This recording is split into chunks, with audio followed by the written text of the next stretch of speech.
Oke, selamat datang kembali ke acara Membongkar Dapur Konsultan Organizational Development atau ODI bersama pemateri kita Pak Dr. Sumaryono atau biasa dipanggil Pak Marcen atau Pak Mariono. Nah, ya ini sudah join Pak Mariono. Oke, ya kita open. Ya, acara hari ini adalah diselenggarakan oleh alumni Paguyuban Alumni Mapro Psikologi UGM. Nah, kita baru saja membentuk sebuah paguyuban sebagai bagian dari Kapsi Gama juga, keluarga alumni psikologi Universitas Gajah Mada. Nah, ini adalah IG Live yang pertama. Nah, kami punya beberapa program juga nanti untuk di dalam paguyuban alumni Magister Profesi Psikologi UGM ini. Ada yang untuk publik, ada yang juga untuk program internal ya. Salah satunya untuk internal minggu depan kita mau ada Zoom nih untuk teman-teman para alumni. Kita akan memperkenalkan program-program dari kepengurusan, juga mendengar kalau ada mau masukan, saran atau harapan dari teman-teman alumni psikologi Mapro. Wah, ada Mas Nopawan nih join juga nih. Ada Mbak Anissa, thank you. Nah, ini sudah bergabung bersama kita nih Pak Sumaryono, salah satu dosen kami yang sangat kita sayangi dan kita banggakan. Nah, dosen yang serius tapi santai, dosen yang selalu solutif, dosen yang no ribet. Nah, mari kita ungkap hari ini terkait pengalamannya mengenai organizational development ya atau OD ya. Nah, IG Live hari ini akan berlangsung selama 1 jam. Selama 1 jam, jadi kita buka untuk sesi pertama nanti terkait bagaimana OD itu sendiri, gitu ya. Nanti baru sesi kedua terkait bagaimana menjadi konsultan OD.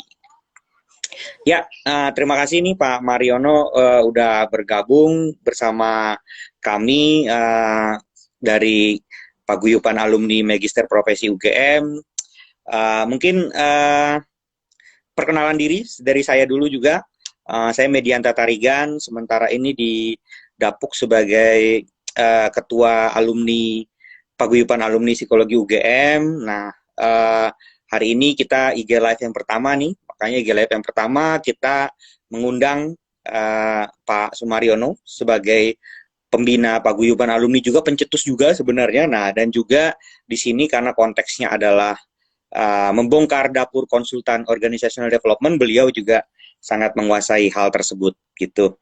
Wah, udah banyak banget yang join nih, saya nggak sempat menyapa satu-satu nih. Ada Mas Nopawan, ada Mbak Amir ya, Mbak Anissa Miranti, udah lama banget nggak ketemu. Uh, ada Mbak Lucia, banyak nih ya. Oke, Pak Mariono, mungkin sekarang saatnya Pak Mariono perkenalan.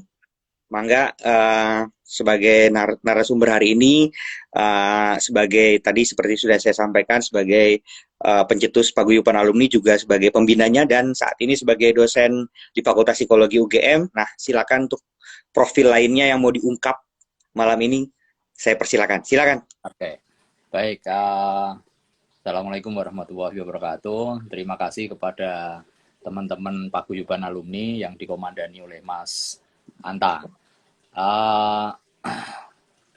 Perkenalan yang lain, kalau terkait dengan topik, saya memulai proses tertarik di dalam proses pengembangan OD itu sejak setelah bergabung di salah satu company, dan klien pertama saya adalah company yang saya pernah ada di situ.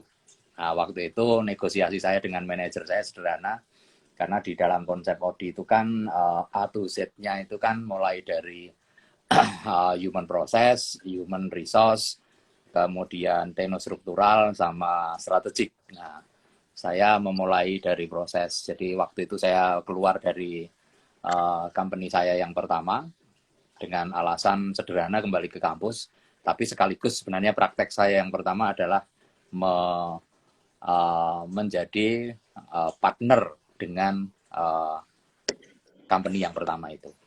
Alasannya sederhana, saya pernah di situ, saya memahami proses bisnisnya, dan di situ saya bisa membantu company itu untuk mendapatkan orang-orang sesuai dengan uh, karakter dari company tersebut. Itu awal-awalnya. Terima kasih. Ya, jadi Pak Mariono sebelum jadi dosen ini sempat jadi praktisi dulu ya, gitu ya? Iya, jadi waktu lulus itu cita-cita saya sederhana. Saya memang akan kembali ke kampus, tapi saya tidak mau kalau saya ke kampus tanpa pengalaman praktis. Itu Oh, prinsip oke. karena di dunia PIO tentu tidak dunia textbook saja, tetapi harus ada pengalaman praktis. Ya. Ya, Ini wah menurut setuju saya ya, banget. menurut saya. Betul banget nih. Ya, Pak Mariono di sini juga sebagai ketua ini ya, Asosiasi Psikologi Industri ya, Pusat ya. Nah, ya, profilnya selain dosen Fakultas Psikologi UGM dan juga Sekretaris Mapro ya Pak ya. Masih ya. Pak ya? Belum Masih dicoret. sampai tahun 2021. Oh, 2021. Masih aman tuh ya. Oke, oke. Ya. Ya, nih Pak Mariono ada yang mau disapa dulu ke teman-teman mungkin sebelum kita masuk ke sesi sesi seriusnya ini agak serius sedikit. Oke, Silakan. selamat malam teman-teman. Selamat datang di acara alumni dan memang paguyuban alumni ini kita waktu itu sepakat teman-teman membentuknya dengan nama paguyuban biar suasananya itu tidak usah formal, tidak banyak ribetnya, yang penting banyak berbagi, banyak jejaring dan itu punya manfaat untuk pengembangan profesi kita ke depan. Cuma situasinya dibuat tidak begitu formal juga nggak ada masalah. Gitu. Sip, Itu sip. aja. Sukses semua selalu untuk teman-teman alumni. Ya, jadi paguyuban ya Pak, bukan paribetan ya. Iya, iya. Oke, kita lanjut nih untuk sesi pertama nih, 20 menit pertama ini kita akan diskusi tentang apa itu OD-nya dulu ya. Jadi supaya sebelum masuk ke dalam membedah dapur konsultan OD ya meskipun saya yakin teman-teman di sini udah paham, tapi mungkin juga ada yang masih meraba-raba OD itu apa. Kita berusaha mewadahi semuanya. Jadi kita akan coba diskusi tentang apa itu OD. Silakan teman-teman kalau mau bertanya seputar OD, apa itu OD dan juga mungkin dampaknya terhadap HRD dipersilakan selama sesi 20 menit ini. Caranya adalah saya akan kasih kasih Pak Mariono untuk menyampaikan beberapa hal. Nah, begitu ada pertanyaan-pertanyaan yang memang cukup oke akan langsung kita diskusikan gitu ya. Silakan teman-teman dan juga jangan lupa nanti ada door prize juga untuk penanya terbaik ya. Ya, silakan nih Pak Mariono. Kira-kira OD itu apa sih? Semacam yang saya dengar dulu waktu kuliah kalau kelamaan DO bukan OD ya. Ada OD. Nah, Iya, silakan iya. silakan. Baik. Jadi organization development. Jadi sebenarnya kalau kita bicara organisasi itu kan dia akan mengalami situasi yang dynamic, berubah dari waktu ke waktu, kemudian banyak hal yang harus dipersiapkan. Jadi salah satu poin yang menarik adalah bahwa organisasi itu tidak akan pernah menetap, tetapi berkembang. Jadi kayak kasus yang terjadi saat ini, itu adalah bagian dari OD, organisasi yang sudah menyiapkan dengan proses OD, organisasi dia akan menjalani proses itu menjadi lebih nyaman. Gitu. Salah satunya gini. Jadi kalau kita bicara kawasan OD itu kan bagaimana intinya adalah menyiapkan organisasi menghadapi perubahan demi perubahan. Nah, caranya adalah jadi kadang-kadang kita perlu yang besar itu merubah strategi. Itu misalnya.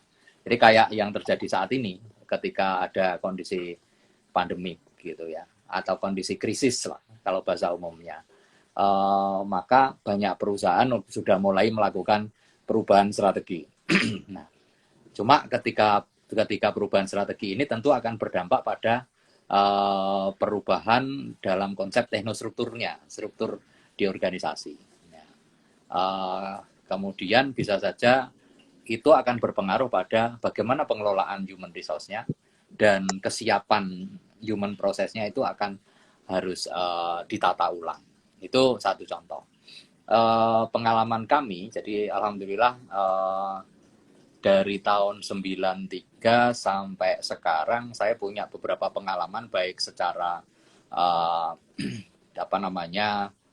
diminta oleh teman-teman untuk membantu proses konsultasi di beberapa perusahaan, juga masuk dalam tim. Nah, salah satu tim yang menurut kami menarik waktu itu, saya diajak oleh Pak Fatul, bersama Pak Bagus, bersama Pak Sobirin gitu ya, dan satu tim dari oil company. Kita menangani oil company, menata oil company yang semula itu dengan lifting oil yang bagus dari 200.000 barel per hari, kemudian akhirnya ketika kita tangani waktu itu pada posisi 7.600 barel per hari. Nah, ternyata mereka mengatakan bahwa kami harus menata ulang nih, karena kalau waktu kaya sih enak, waktu kemudian jadi jatuh miskin itu kan harus ditata ulang gitu. Nah, itu yang ya itu bagian dari OD, tapi dari aspek strategik. Kemudian saat itu kita menata bagaimana ya biar tidak terjadi luka yang begitu dalam. Nah, karena apapun organisasi gampang saja sih melakukan sebuah proses misalnya dengan restrukturisasi, tetapi itu tidak mudah dan itu akan punya dampak sosial yang bagus. Di lain sisi, kami waktu itu berpandangan bahwa kalau diambil posisi seperti itu ya gampang selesai, tetapi masalahnya adalah bahwa di dalam organisasi itu ada kawan-kawan kita, ada sahabat-sahabat kita yang sebangsa gitu. Dan kami kebetulan masuk jadi konsultan ketiga. Jadi 2 dari asing, kemudian kami dari Indonesia masuk di situ. Itu salah satu contoh. Nah, ada di beberapa perusahaan yang lain ya memang salah satu karakteristik di dunia OD itu kita tidak bisa menjadi konsultan kalau kita tidak mendampingi mereka. Jadi nggak bisa hitungannya cuma dalam bulan atau berapa bulan selesai, kemudian kita keluar. Seolah-olah kita hanya memberikan jamu atau obat, tetapi kita tidak paham tentang bisnis proses yang ada di dalam, itu akan menjadi sulit gitu. Jadi OD itu akan diterapkan kalau kita memahami bisnis proses. Jadi kalau kami mengatakan bahwa ya di sana sudah mulai ada pertanyaan gitu ya. Okay. Wah, iya. Ya, ada mulai pertanyaan dari Mbak Reni yang pertama tadi terkait dengan fraud. Nah, kalau audit dikaitkan dengan fraud itu berarti kan ada permasalahan di human prosesnya. Nah, artinya dia sebenarnya ketika ada kejadian fraud itu memang akan berdampak pada culture-nya. Jadi culture yang ditetapkan, karena beberapa perusahaan tentu punya culture yang pasti anti fraud, karena akan bicara tentang efektivitas, akan bicara tentang organisasi efisien. Itu kalau terjadi fraud itu berarti bisa saja ini masalah di human prosesnya.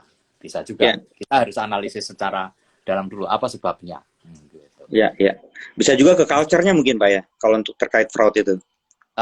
Iya, tapi kalau selama yang kami pahami sih, culture itu ditegakkan dengan bagus. Pengalaman saya di organisasi yang pertama saya bergabung di swasta, saya diajari bahwa culture-nya itu sangat bagus ya. Culture-nya itu diterapkan betul, dan ketika ada fraud yang terjadi di sana, walaupun yang melakukan fraud itu misalnya GM, kami harus menangani itu.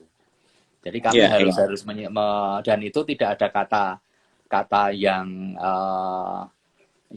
lain kecuali dia harus keluar kalau itu bicara fraud gitu. Ya. Ya, ini lanjut nih dari Mas Galang nih, antara nanya atau ngetes saya nggak bisa bedain nih. Silakan aja nih langsung nih Pak, terkait sama isu work from home nih. Kemungkinan kan akan diperpanjang nih. Gimana terkait fungsi OD di sini? Ya, kalau saya melihat saya baru memahami sebuah proses yang menarik ya. Artinya awal-awalnya saya selalu organisasi itu kan bicara efektif dan efisien, atau efisien dan efektif. Awal-awalnya dari pengalaman jelas saya mikir apa sih makna dari proses itu, dan akhirnya di pandemik ini saya menemukan bahwa suka nggak suka sebenarnya organisasi itu harus efisien secara organisasi. Jadi organisasi itu benar-benar harus ditata secara efisien untuk fokus di dalam proses bisnis. di bisnis intinya. Jadi kayak misalnya ini hotel, dia hanya bicara tentang dunia perhotelan gitu, dunia yang di situ, atau apa namanya, nah misalnya dalam dunia pendidikan misalnya, ya kita fokusnya di core-core-nya aja gitu. Nah kalau kita bicara core, berarti bicaranya jumlah orangnya harus benar-benar dihitung nih. Bicara efisien itu benar-benar dihitung. Nah, Betul, di betul. situ dihitungnya tidak sekedar hitung kuantitas, tetapi dihitung juga kualitas. Kalau bicara pandemik seperti sekarang, maka kita akan lihat sebenarnya kita akan membutuhkan orang dengan kualitas yang sesuai dengan kondisi saat ini. Nah, tentu saja itu kemudian akan menyaut pada organisasinya efisien, orangnya harus efektif gitu. Jadi Ya, ya. itu. Jadi kalau kaitannya dengan work from home, karena ketika kemudian ini banyak yang tidak bekerja, nggak masalah, selama orang tersebut efektif menjalankan tugas. Sehingga ketika bicara tentang nanti human resource-nya berkait dengan remunerasi, berkait dengan penataan organisasi, itu kita akan bicaranya adalah di output-nya, bukan, tapi kita lihat juga di proses dan output. Cuma kita tidak, dan itu justru akan kelihatan karena arahnya di apakah dia sebagai karyawan itu efektif memberi sumbangan pada organisasi atau tidak. Ya memang Wah, resikonya yang tidak itu tentu harus ikhlas menerima bagian yang betul. lebih kecil gitu. Ya. Ini nyerempet-nyerempet ke talent juga berarti Pak ya? Talent Oh, manajemen iya. juga ya? Posisi sekarang kalau saya lihat sih, jadi kenapa kita harus melakukan sebuah proses yang sekarang ada konsep empowerment, konsep bagaimana kolegialisme di dalam leadership, kemudian ada followership yang efektif, itu karena kita sekarang harus memilih orang-orang yang talented gitu. Iya, iya, iya. Ini ada Mas Teddy Prastia juga nih join nih. Moga-moga nggak ngetes juga nih Pak ya. Mas tadi Ini NLP ya, toh? pakar NLP ini. Ya, Iya, iya. lanjut ada dari Mbak atau Mas nih, Ego Kaci, bagaimana cara HR bisa dijadikan sebagai bisnis partner organisasi? Wah, ini harusnya bukan bisa dijadikan nih, harus menjadi. Silakan, Pak. Ya, ya. Jadi ketika kita bicara tadi secara utuh, ketika kita bicara strategik dulu, maka kalau bagian human resource atau sekarang dinamakan human capital, dan kenapa dinamakan human capital? Karena ngurusi orang talented gitu. Kalau dulu human resource kita bicaranya tentang mitra gitu ya, dan human Ya, capital itu talented gitu. Nah, tetapi ketika kita tidak tahu bisnis proses yang ada di konsep strategi organisasi, kita nggak akan pernah bakal jadi bisnis partner gitu. Nah, syarat menjadi bisnis partner itu adalah paham benar dengan strategi yang dikembangkan dan inline dengan bisnis proses. Nah, kebanyakan teman-teman di dunia human resource itu dalam kacamata yang sempit hanya berpikir apa yang dikerjakan saat itu dan mendukung sebagai supporting system. Tapi ya, ketika ya, kita bicara partner itu kita tidak sebagai supporting system. Kita ya, sebagai investor di dalam proses pengembangan bisnis. Gitu. ya, ya. Itu Ya, makanya kalau di Balance Scorecard itu learning support semuanya, Pak ya. Dari bawah ya, ya. ya, Masuknya ke SDM lagi gitu. ya, Ya, masa. lanjutnya dari Agus Van Jogja nih. Assalamualaikum Pak Mariono. Apakah Wah, workload analysis masih relevan? Artinya nih maksudnya apakah lebih bagus kita hitung apa enggak mungkin gitu ya kalau pemahaman saya ya. Terus dan bagaimana penerapannya dan referensi ilmiahnya? Waduh, ini berat juga nih udah bicara ilmiah nih. Mohon oke, pencerahan suhu. Nah, kalau suhu berarti oke. orang dekat. Ya, kalau bicara workload itu kan nanti masuknya di dalam kawasan teknostruktural ya. Jadi ketika memang organisasinya itu kita buat sesuai dengan konsep strategi yang dilakukan, eh, mungkin kita hitung jika jika kita pada awalnya memang mendapatkan kondisi jumlah orangnya itu memang tidak sesuai dengan yang seharusnya. Tetapi kalau memang atau berlebih gitu ya. Tapi Ya, kalau sudah sesuai dengan hitungan yang bagus, sebenarnya kita bicaranya lebih ke outputnya gitu. Itu Mas. Jadi kalau bicara perlu, ya perlu tergantung kondisi organisasi saat itu seperti apa. Soalnya kadang-kadang ya kalau bicara talented people itu kan sebenarnya mereka sudah punya kesadaran untuk berkontribusi gitu. Ya, ya. Kadang memang WLA ini agak related ke manufaktur ya. Kalau kita udah bicara bisnis yang non cyclic, artinya bukan siklus, tuh agak sulit juga memang bicara ngitung load secara angka gitu ya. Ya, ya, ya. Ya, ini lanjut dari Mbak Diana Ratrin. Ini jeritan hati para konsultan nih. Seperti apa supaya proses OD tidak meluas. Nah, ini saya juga sering nih ngalamin. Mintanya A, ntar ujungnya A, B, C, D, E, F, G, H, I, J, tapi harganya tetap A gitu ya. Sehingga nggak jauh dari tujuan awal proses OD yang disepakati awal dengan klien nih. Wah, ya inilah agak susahnya nih ya kalau kasih servis ya. Ya, silakan ini Pak. bicara pengalaman ya, bicara pengalaman dan bicara tentang bagaimana contracting harus ditegakkan dari sisi awal gitu ya. Nah, memang yang pertama biasanya saya diajari oleh suhu saya, yaitu Pak Fatul dulu, ketika kita bicara awal di proses menerima sebuah pekerjaan, itu kita akan bicaranya adalah observasi dulu. Sebenarnya masalahnya ada di mana, gitu. Jadi kayak mapping, pemetaan masalah. Dan kadang-kadang pada proses pemetaan masalah ini free of charge, gitu. Ya, betul. Free of charge. Jadi biar kita tidak punya beban. Nah, begitu kita datang, cuma kita biasanya diminta fasilitas untuk datang ke sana, free, lihat kondisinya gitu. Waktu itu salah satu tempatnya waktu itu di Sorong gitu. Kita ke Sorong, lihat permasalahan yang sesungguhnya apa dalam waktu 3 hari. Kemudian kalau sekarang bicaranya rapid test gitu ya. Ini rapid assessment gitu ya. Kita rapid assessment, kemudian kita akan lihat kondisi krusialnya ada di sini gitu. Nah, dari situ kita diskusi sambil kemudian setelah itu kita bikin skema. Skemanya ini apakah skema prioritasnya yang mana, kemudian langkah-langkahnya berikutnya seperti apa, dan itu kita paparkan pada saat presentasi dan bahayanya apa gitu. Nah, itu salah satu contoh. Nah, kemudian kita akan bicara bahwa skop yang terjadi di sini, kita akan bicara pemahaman dulu pada awal-awalnya adalah misalnya waktu itu kita lihat karena isu yang berkembang adalah inefisiensi misalnya. Nah, begitu inefisiensi sebabnya kan banyak. Dan itu kemudian tahap selanjutnya harus ada semacam pendalaman permasalahan, kita duduk di sana 1 minggu, 2 minggu. Nah, itu fokus di situ aja.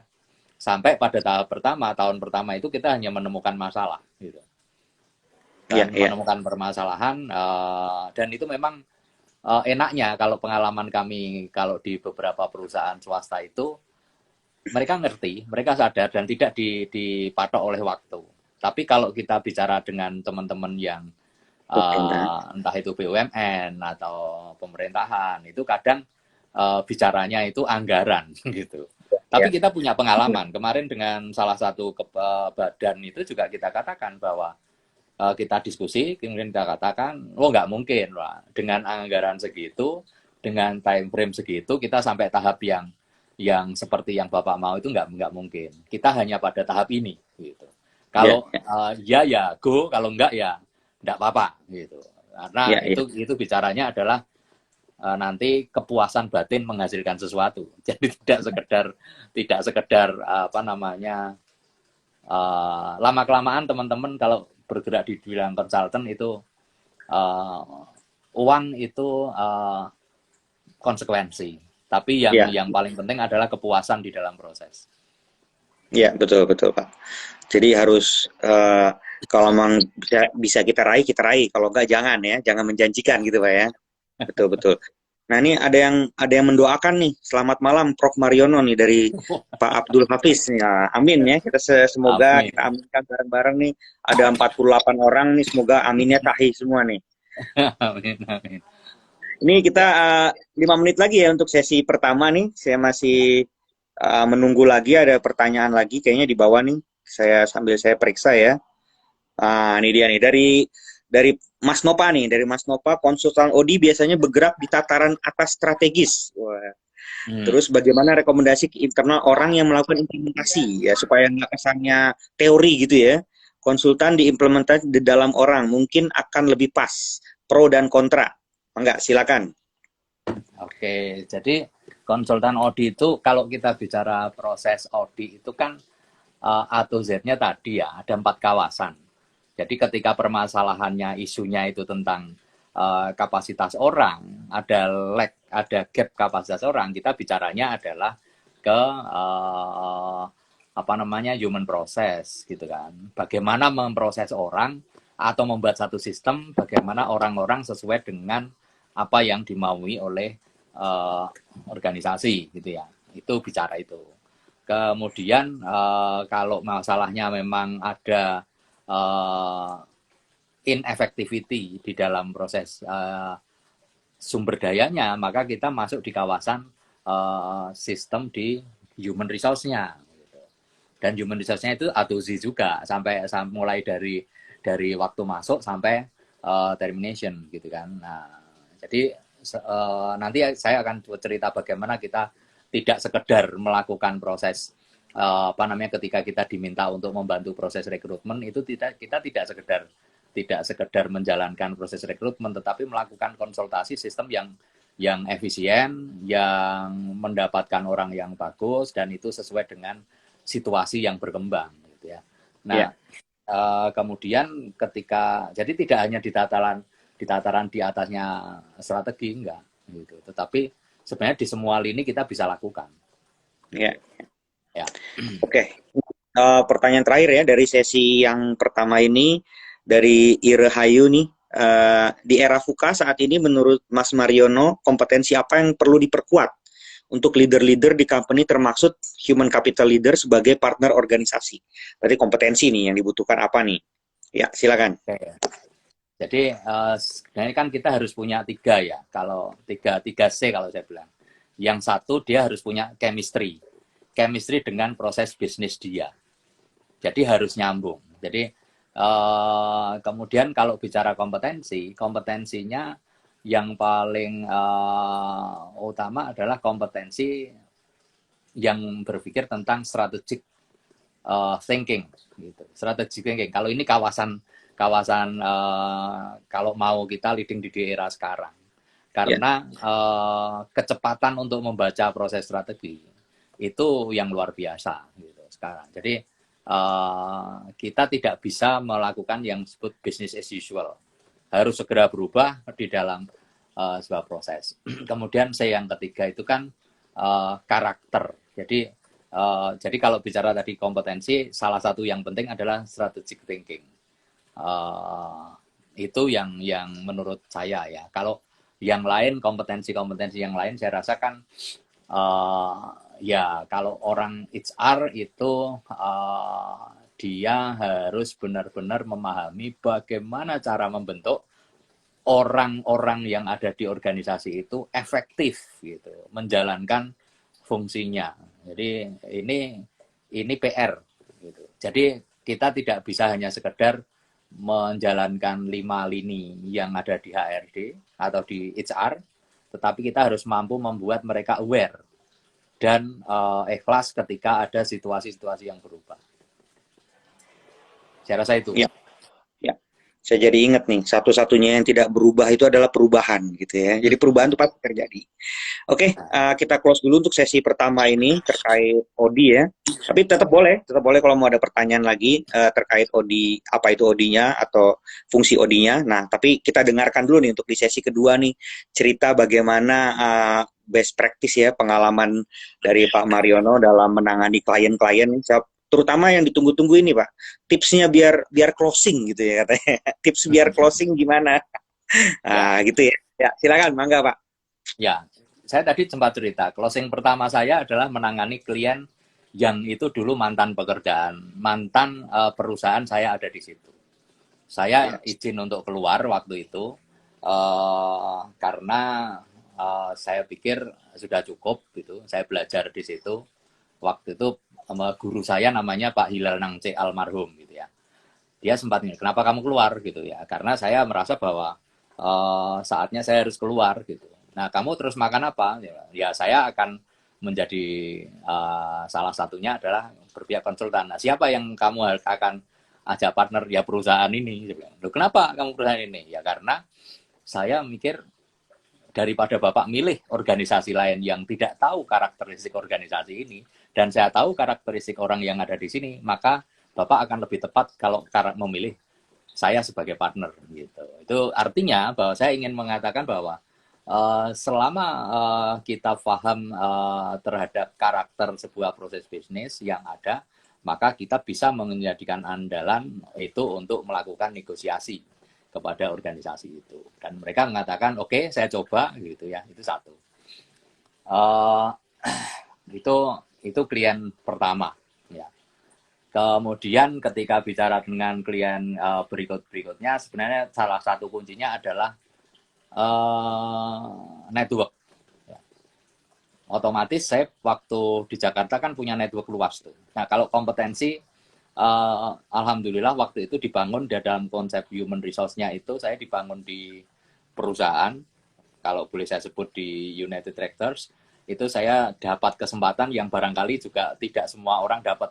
Karena 3 hari masuk, 3 hari saya dikirim training tentang HRD komplit, level manajerial selama 1 bulan. Itu gara-garanya karena tidak ada yang mau dikirim dan tidak ada yang punya sempat waktu dikirim.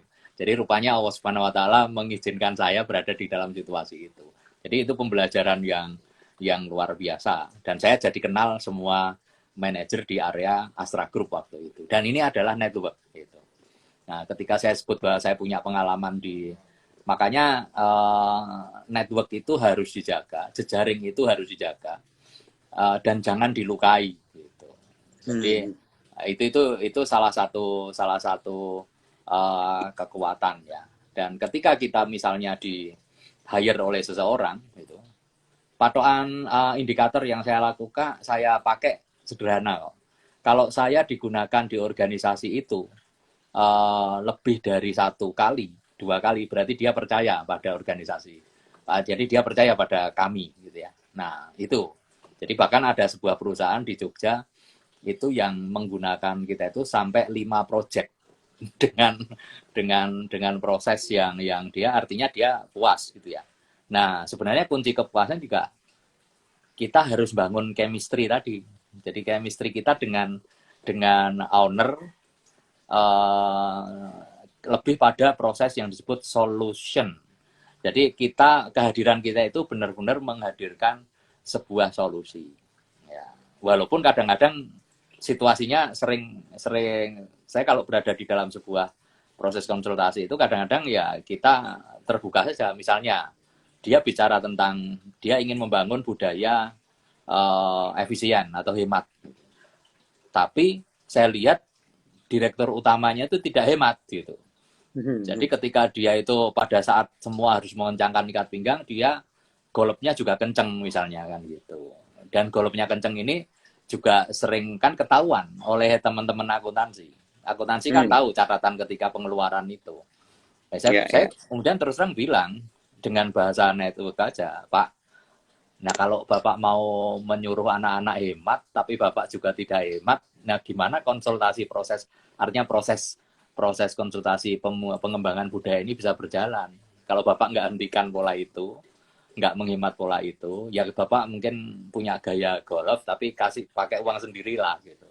Kalau enggak ya saya mohon maaf, kita berhenti sampai di sini aja, karena nanti daripada uang sia-sia percuma. Nah, itu biasanya kalau kita terbuka dan jejaring kita network hubungan kita sudah atau relasi kita sudah bagus, dia nggak sakit hati, dia malah berterima kasih gitu.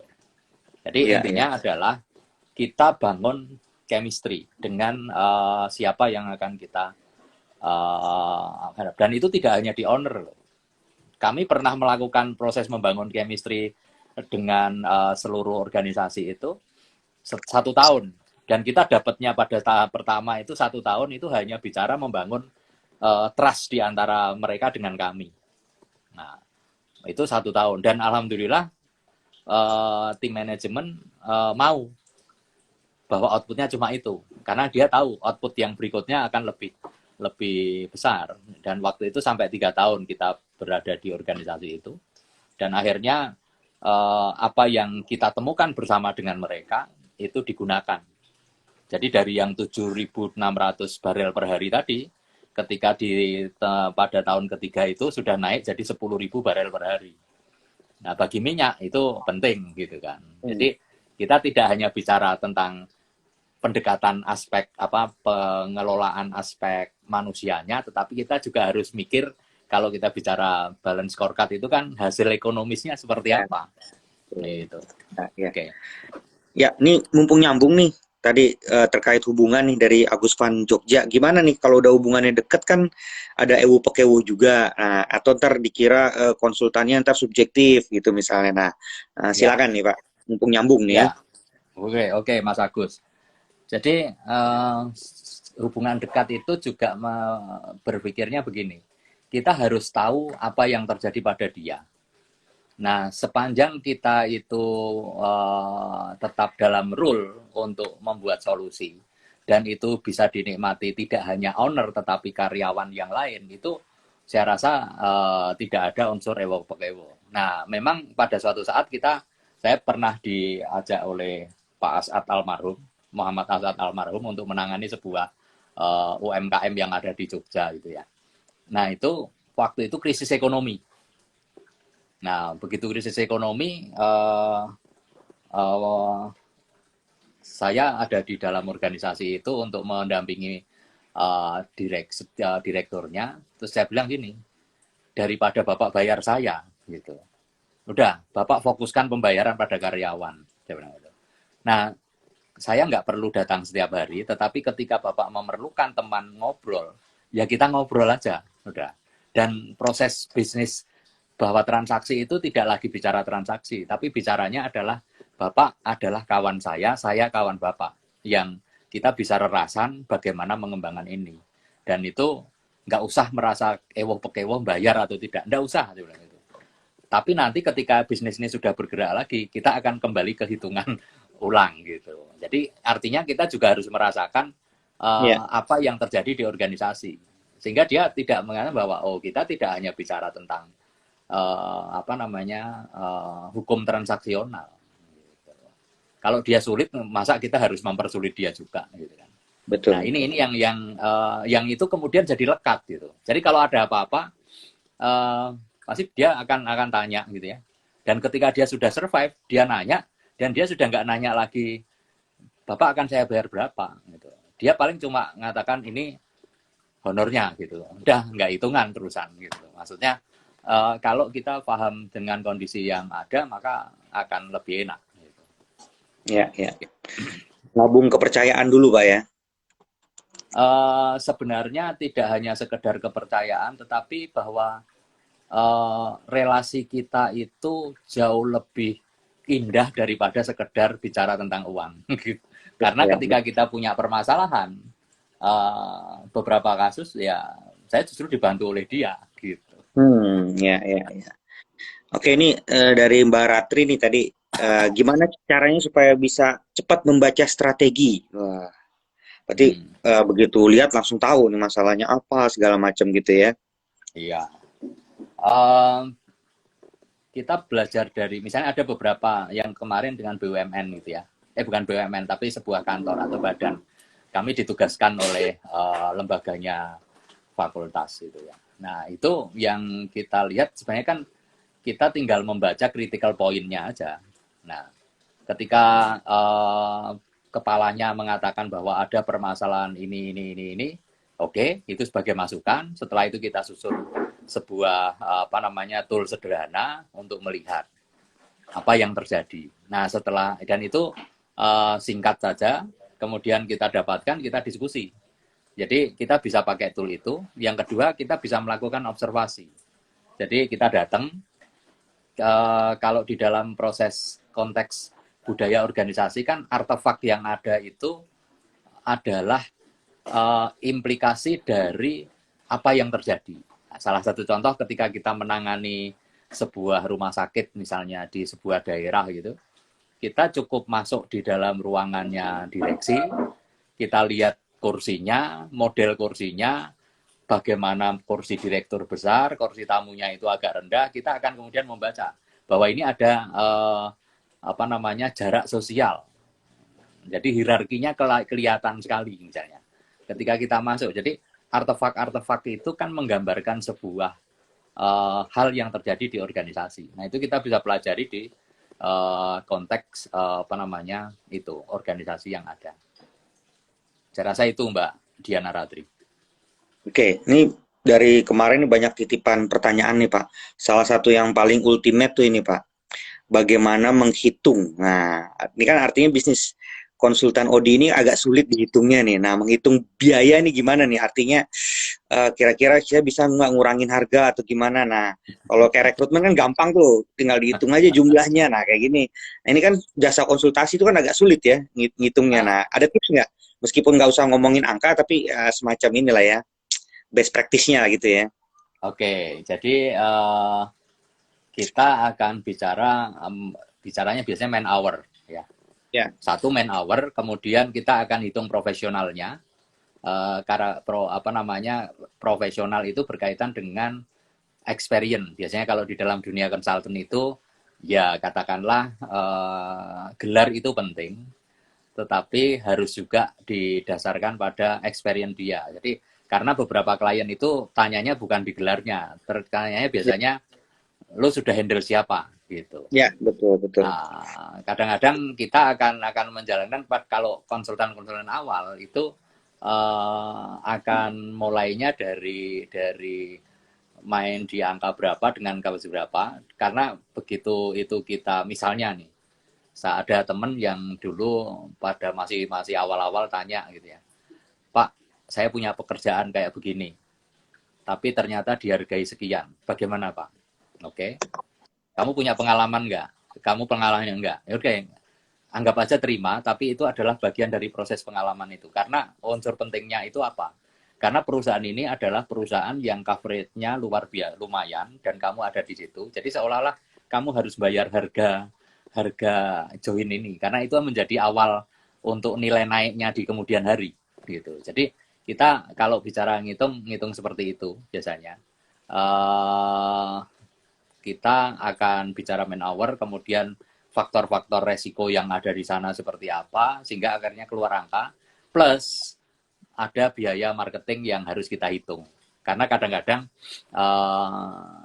kita bersama dengan tim marketing lain yang dia lebih fokus di marketingnya gitu ya. Kita di kontennya gitu. Nah, itu kita hargai biasanya hour gitu. Per jam berapa, kita hitung pekerjaan ini akan memakan berapa jam. Jadi kalau waktu itu kami setahun ya kan kita hitung jamnya efektif berapa, per hournya berapa gitu ya. Kita lihat komponen tenaga ahlinya, kemudian kita tawarkan ke mereka dengan alasan gitu ya. Nah biasanya mereka alhamdulillah sih, karena saya biasanya bagian marketing. Makanya di dalam tim itu biasanya saya kebagian yang negosiasi dengan mereka. Itu mereka nggak terlalu nawar lah. Kadang-kadang nawarnya juga, masa cuma segitu? Gimana kalau saya tambah? Nah itu ya terpaksa lah kita terima. Tapi juga kita harus lihat apa namanya kompetitor kita berada di kawasan berapa. Jadi ini nih jangan terlalu murah gitu ya. Tapi kita ya tergantung pekerjaannya. Kalau pekerjaannya memang kita masih bisa efisienkan, why not gitu ya. Nah gitu. Jadi kalau bicara pengurangan itu biasanya pengurangan pada proses efisiensinya. Ya, iya. Ya, ini kita menjelang 5 menit terakhir nih untuk sesi yang kedua. Nah, ini ada pertanyaan dari Mbak Amir nih ya, bagaimana cara terbaik agar anggota organisasi dapat menerima perubahan dan tidak resisten, terutama jika hal tersebut mengganggu kenyamanan nih. Karena biasanya kalau udah nyaman di satu hal, biasanya pada malas berubah nih, resistant to change nih. Gimana nih, Pak? Ya, yang pertama mereka memang harus ketemu trust. Yang itu saya ceritakan tadi, kita setahun itu dulu. Setahun ketemu, karena kita itu konsultan ketiga. Waktu datang itu orang langsung mikir gini, ini mau diapain lagi nih kita gitu ya. Nah, dan lihat wajahnya itu sudah kelihatan wajah untuk kayak ini musuh nih gitu ya. Nah, waktu itu kami bukan karena bidang waktu itu di oil ya. Waktu kita kemudian mikir kalau kita masuk sendiri tanpa ada orang oil itu nggak bakal bisa diterima. Maka tim kami itu kita datangkan salah satu tim yang dia adalah senior di dalam bidang oil. Karena kita belajar dari karakteristik oil company, ketika ketemu seniornya di oil company itu hormatnya luar biasa. Jadi ketika dia masuk gitu terus langsung, woi Pak gitu ya misalnya, namanya misalnya Pak Bambang, Pak Bambang ngapain nih? Oh ini loh kita akan mengelola bareng gimana enaknya gitu organisasi ini. Dan itu kemudian mereka hormat. Dan itu adalah cara approach yang paling efektif dan cepat waktu itu. Sehingga diskusi kita itu menjadi lebih enak. Kita diterima. Walaupun awal-awalnya masih resisten ya. Kemudian kita bilang dari sejak awal dan ada komitmen manajemen yang kita ajak berpikir bahwa kita harus no pain. Jadi enggak harus betul-betul ini pain-nya itu harus benar-benar sangat sedikit gitu. Nah, waktu itu kemudian kita milih yang disebut right sizing gitu. Jadi menata organisasi yang right, kemudian kita antarkan secara dan kita berkawan. Padahal kita datang cuma seminggu, kemudian pulang, kemudian mungkin 2 bulan lagi kita datang seminggu. Nah, itu ternyata lama-kelamaan mereka merasa bahwa kami hadir sebagai kawan untuk memecahkan masalah gitu. Dan di sana juga ada tim yang selalu berdekatan dengan kami. Sampai akhirnya kemudian 3 tahun kita ajak melakukan proses berubah dengan perlahan demi perlahan. Akhirnya mereka mengatakan bahwa ya ini ada alternatifnya, ini kami pilih. Dan itu yang kemudian ketika mereka terlibat dan mereka itu mau, itu yang tadi kita juga tidak menduga. Ternyata 6.700 barel per hari itu bisa naik 10.000 barel per hari.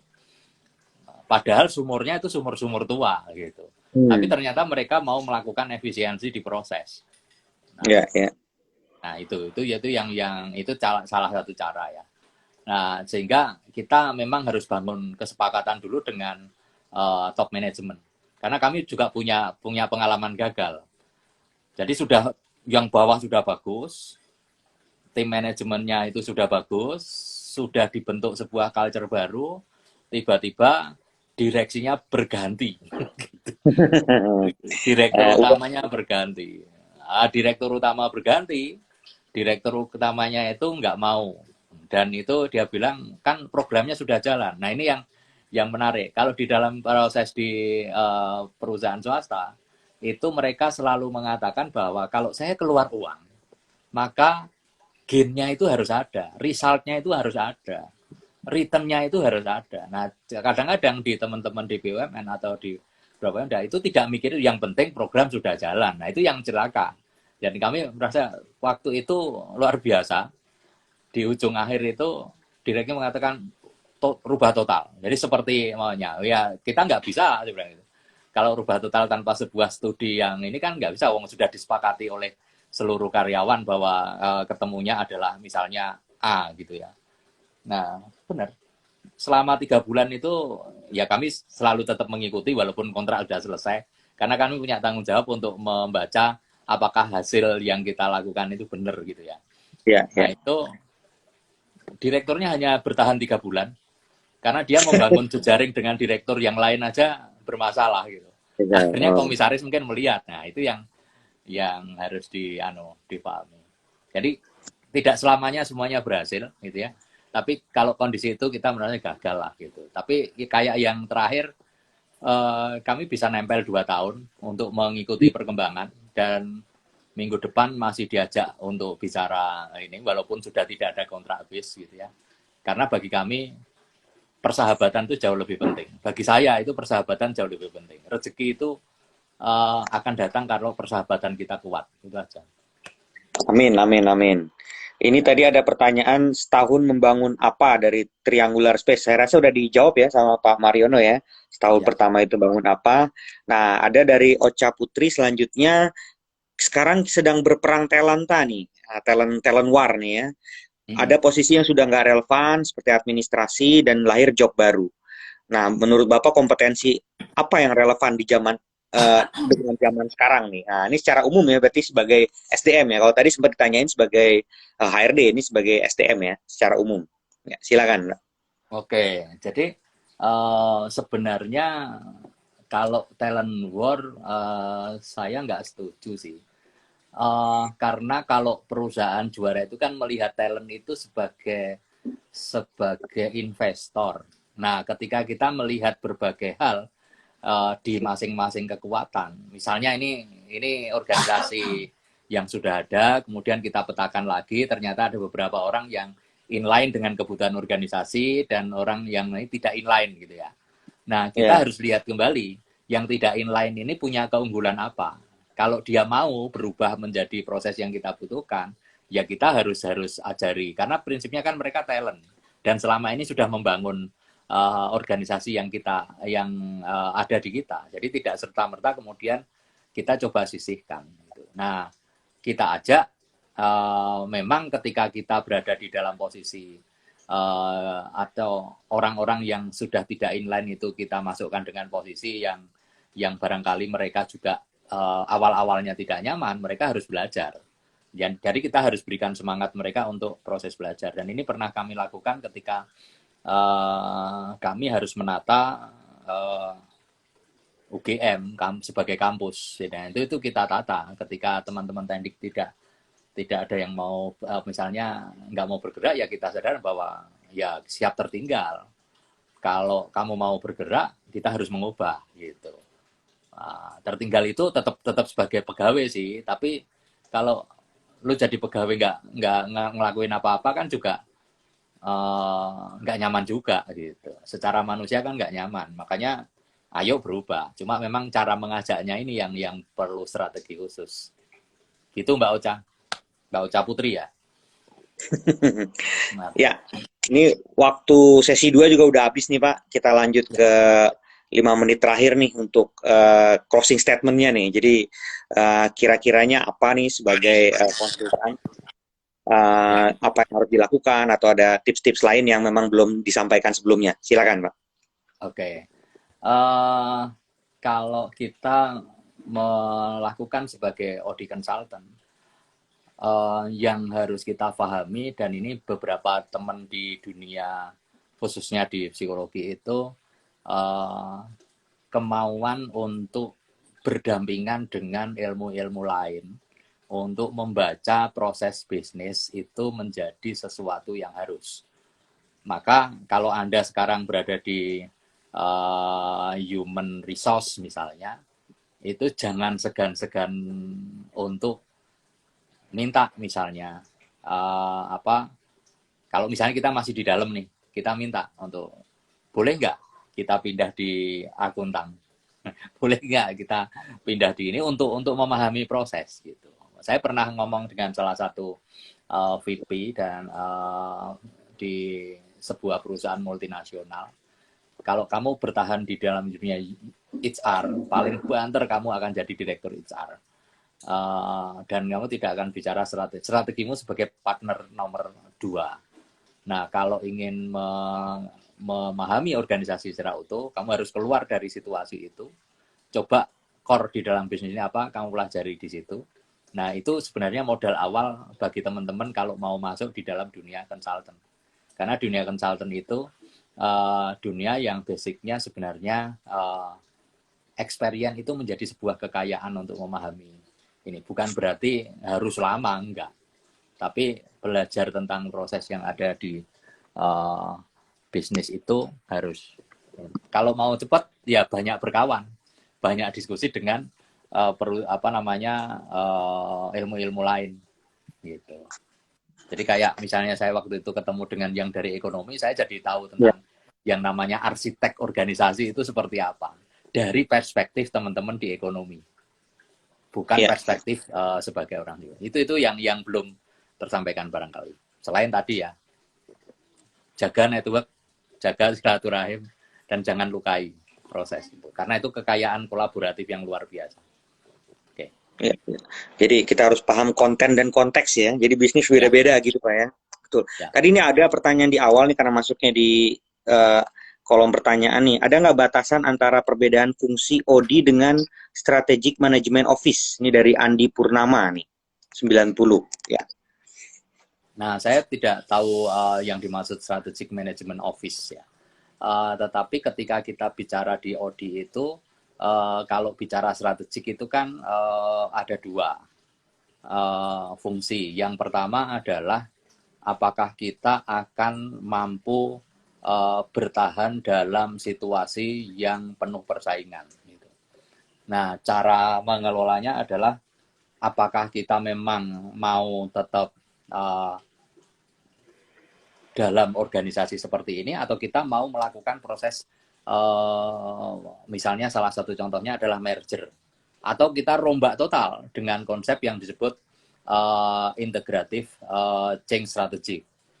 Jadi kayak kalau ada satu yang saya selalu sampaikan pada teman-teman, salah satu perombakan ISC yang luar biasa itu ya ketika misalnya kasus penerbangan yang kemudian memunculkan pola pemurkaan LCC yang tadinya orang itu yang terbang itu hanya orang-orang elit, kemudian diubah menjadi siapapun boleh terbang gitu ya. Itu ditata betul, efisien betul gitu. Nah, sekarang barangkali yang menarik adalah ketika pandemik ini. Nah, ketika pandemik ini otomatis beberapa perusahaan atau UMKM yang bertahan itu merubah pola. Yang tadinya jualan langsung menjadi jualan frozen gitu kan. Ya, atau jual pola itu kemudian dia kembangkan pola reseller gitu. Di Jogja ada yang kemudian resellernya itu mengalahkan restoran dia saat offline. Nah, saat buka di misalnya saat ada, tapi begitu frozen dia itu bisa jangkau seluruh Jawa gitu. Yang memang belum bisa jangkau seluruh Indonesia. Tapi sampai dia membangun konsep reseller itu sampai hari ini itu 100 reseller. Coba bayangin. Nah, sehingga kalau bisa dibayangkan kan kayak dia buka cabang kantor di 100 tempat gitu.